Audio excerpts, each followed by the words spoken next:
Have you ever wondered about the commonality between irritable bowel syndrome, or IBS, and endometriosis? These are two prevalent conditions characterized by chronic inflammation and recurrent abdominal pain.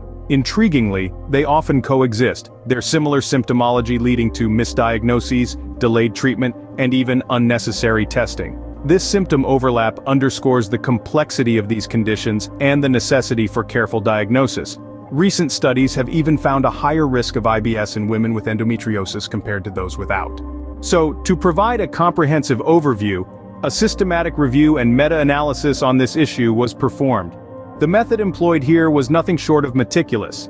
It involved a systematic literature search selection process, which is essentially sifting through a vast amount of data to identify studies that hold relevance to our topic. This process brought 11 studies to the forefront for this particular analysis.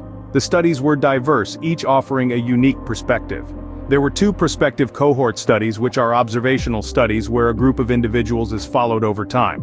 Similarly, 2 retrospective cohort studies were included, which look backward in time to examine exposures or risk factors. 4 case control studies were part of the mix. These compare individuals with a certain condition to those without it. A cross-sectional study was also assessed, which observes a defined population at a single point in time or over a short period.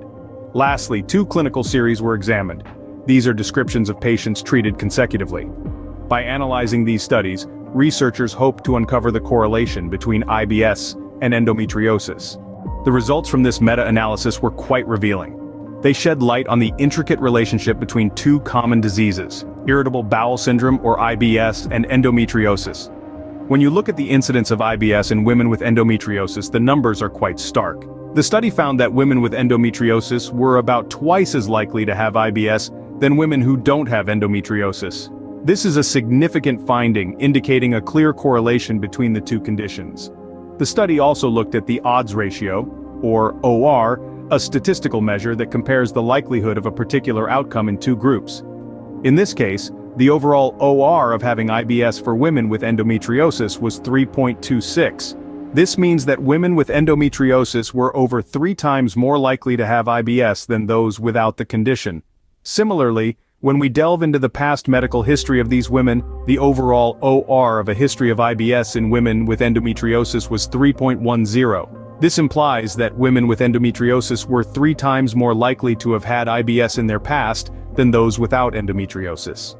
This study provides key epidemiological evidence of a link between endometriosis and IBS, underlining a 2 or more times higher risk of IBS in women with endometriosis compared to those without the condition.